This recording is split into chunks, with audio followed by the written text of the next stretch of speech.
kehidupan seorang manusia itu terletak pada jiwanya. Di dalam jiwa itu hanya ada dua potensi. Kalau bukan potensi kebaikan, maka lawannya yang menjadi tidak baik. Potensi kebaikan itu disebut takwa. Lawannya yang seringkali dimanfaatkan oleh setan itu disebut fujur namanya. Maka di Quran surat Asy-Syams di ayat 7 sampai 10 itu keduanya ditampilkan. Wa nafsi wa ma sawwaha. Aku bersumpah, kata Allah. Allah itu kalau sudah bersumpah berarti sangat serius. Karena tanpa sumpah pun sudah serius. Ya, jadi kalau Allah sudah berfirman tanpa sumpah pun itu sangat penting. Kalau ada sumpah di dalamnya artinya begitu penting. Nah, saking pentingnya kita mengenali diri kita dan mampu mendalami tentang keadaan jiwa kita supaya tidak sakit jiwanya. Ya, supaya tidak sakit apa? Jiwanya. Jadi penyakit jiwa itu bukan kondisi orang yang tidak sadar melakukan tindakan-tindakan tercela yang biasa pada umumnya tercela dia lakukan, tapi ditoleransi karena dinilai dalam keadaan tidak sadar. Penyakit jiwa sesungguhnya adalah orang yang tidak mampu mengoptimalkan potensi baiknya sehingga dominan dikuasai oleh potensi buruknya, dan keluarlah kemudian tindakan-tindakan yang negatif yang menyimpang dari fitrah kejiwaannya. Maka keluar yang buruknya itu didominasi oleh provokasi setan, maka keluarlah misalnya lewat mulut kata-kata yang tidak sepantasnya keluar. Nah, itu sedang sakit jiwa. Ya. Keluar ke tangannya, melakukan tindakan yang tidak semestinya dilakukan. Ya, dia mencuri, dia korupsi, dia mencederai orang. Nah, itu sedang sakit apa? Nah, penampakan jiwanya sakit itu ada, kata para ulama, pada jawarihnya, pada anggota tubuhnya. Ya, karena cara kerjanya dari jiwa itu nanti akan ditembuskan kepada akal. Dari akal itu diteruskan ke seluruh bagian tubuh untuk bersikap. Oke? Nah, sikap yang kita kerjakan melalui anggota tubuh itu gambaran keadaan jiwanya. Ya, jadi kalau misalnya tampil sesuatu yang baik, artinya dominasi yang ada pada jiwanya itu begitu positif. Ya, sebaliknya bila yang keluar itu sesuatu yang tidak baik, ini menandakan ada persoalan serius dalam jiwanya. Itu poinnya. Karena itulah kemudian Allah begitu banyak di dalam Al-Quran membimbing kita. Dan bersyukurlah kita kepada Allah, satu-satunya kitab suci di muka bumi ini yang memberikan bimbingan langsung dan menerangkan secara detail tentang kondisi jiwa, cara bekerjanya seperti apa, cara mengeluarkan potensi baiknya bagaimana, cara mengevaluasinya seperti apa, itu hanya Anda akan temukan dalam Al-Quran. Itulah inti kehidupan kebaikan disebut takwa. Karena itu sering kita temukan di dalam Al-Quran amanat-amanat untuk meningkatkan takwa. Meningkatkan itu artinya mengeluarkan potensi itu sebaik-baiknya.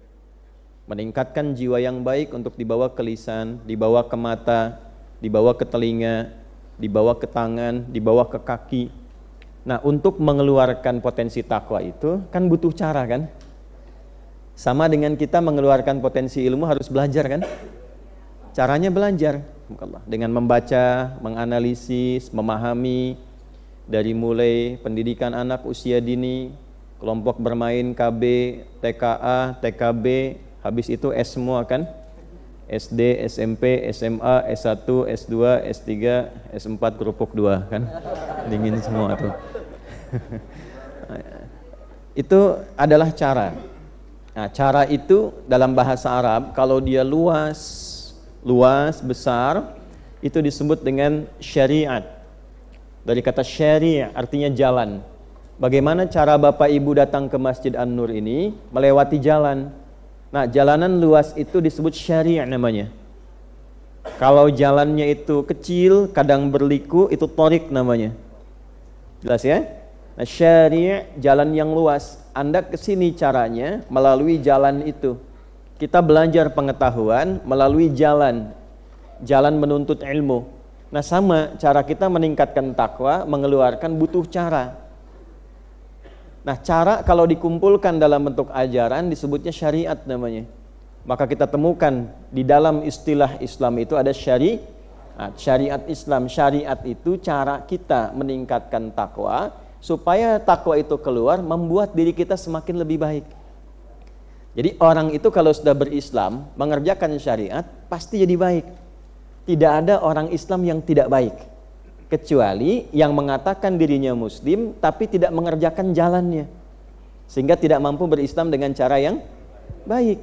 Bapak Ibu boleh cek, saya kan sering katakan di berbagai kesempatan, kenapa Islam itu ketika dituntun oleh Nabi Muhammad SAW dan dipraktekkan, dituntun dan dipertontonkan di kalangan masyarakat, dipilihkannya oleh Allah di tingkat kriminal yang tertinggi pada masa itu, sehingga disebut jahiliyah. Kenapa tidak di tempat orang-orang yang mungkin sebagiannya ada yang baik gitu, tapi dipilihkan yang memang tingkat kriminalnya paling tinggi untuk menunjukkan betapa istimewanya Islam itu. Bisa merubah orang yang tingkat kriminal tertinggi, titik nadir bahasa kerennya itu, yang paling buruk, tiba-tiba bisa berubah, bertransformasi bahasa kininya, menjadi pribadi terbaik yang kebaikannya melintasi zaman. Dikenal sampai sekarang. Padahal belum pernah ketemu. Itu kan? Pernah ketemu Umar enggak? Bukan Umar yang jualan sotos itu, bukan ya? Umar bin Khattabnya, belum pernah kan? Ya, tapi kan sampai hari ini kita dapati namanya kan, sampai nama itu diduplikasi, ditiru. Pengen punya nama anak ya, namanya Abu Bakar. Pengen punya nama anak Umar.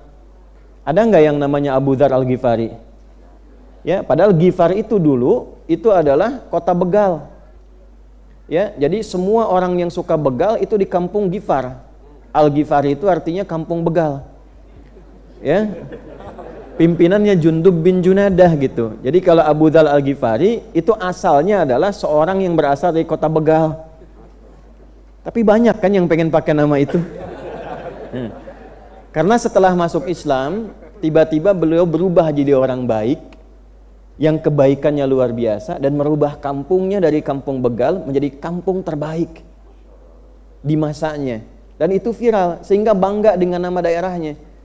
Itu sebabnya kalau orang baik itu jadi begitu baik dan dikenal kebaikannya, maka ada cahaya di kampungnya, sehingga warga kampung merasakan cahaya itu, dan nama kampungnya pun berubah jadi baik. Nah, demikianlah kemudian kita, kalau mampu kita mengeluarkan sifat-sifat kebaikan dalam wujud takwa itu dengan jalan syariat.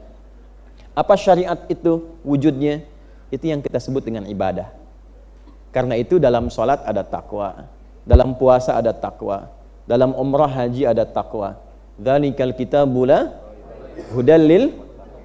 Nah, siapa mutakin orang takwa itu? Ayat 3-nya. Alladzina yu'minuna bil ghaibi wa yuqimunas. Nah, jadi ketika ibu, saya, kita diminta menunaikan sholat, bukan ingin memberikan beban, tapi sholat itu akan merubah kita menjadi pribadi yang lebih baik. Itulah sebabnya ketika ada orang bertanya, kenapa saya mesti sholat? Allah langsung jawab, innas sholata tanha 'anil fahsya wal munkar. Sholat itu kalau benar dikerjakan mampu membebaskan pelakunya, orang sholat itu, dari dua sumber keburukan, baik fahsya ataupun munkar. Nah, itulah rahasianya kenapa anak baru fase tumbuh berkembang usia 7 tahun yang diajarkan pertama kali sholat. Mengapa? Karena diharapkan anak itu tumbuh menjadi pribadi yang baik di masa depan. Ya ayyuhalladzina amanu kutiba alaikumus kama kutiba 'alal ladzina min qablikum la'allakum tattaqun. Di dalam puasa ada takwa. Itulah sebabnya kenapa orang puasa cenderung bisa menjadi lebih baik dibandingkan saat dia tidak puasa. Dan ternyata di antara hikmah puasa itu mampu menekan seseorang dari perbuatan maksiat, bahkan sifat buruk yang pernah dia kerjakan. Nah, ini kenapa setiap Jumat kita tiap pekan khatib mengingatkan yuk tingkatkan takwa. Maksudnya apa? Coba evaluasi sebanyak apa kebaikan yang sudah dikerjakan selama sepekan ini dengan status yang melekat pada diri kita. Misal datang ke Jumat ya, ketika mendengar khatib mengatakan, jamaah sekalian mari kita tingkatkan takwa. Lekatkan statusnya. Sebagai anak, berapa kebaikan yang telah kita munculkan kepada orang tua. Sebagai suami, berapa kebaikan yang telah dikumpulkan yang mampu diberikan kepada istri. Sebagai ayah, status sosial dan sebagainya. Nah, kumpulkan itu. Jangan sampai kita wafat kecuali sedang patuh mengerjakan kebaikan itu.